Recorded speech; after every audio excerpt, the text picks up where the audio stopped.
अस्सलाम वालेकुम। आप सब कैसे हैं? उम्मीद करते हैं सब बहुत अच्छे होंगे।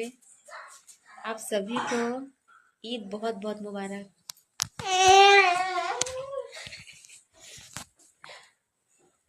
अल्तमास देखिए, सब कोई को बोलिए ईद मुबारक।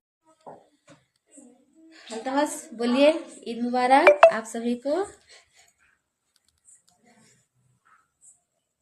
बताइएगा आप लोग ईद कैसे मनाएं।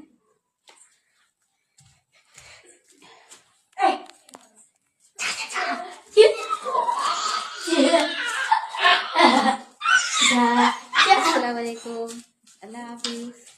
दुआ में याद करिएगा। वालेकुम सलाम। चलो ये जो मिला वो नीचे पकड़ लो, ठीक है मैं गाड़ी खोल देता हूँ।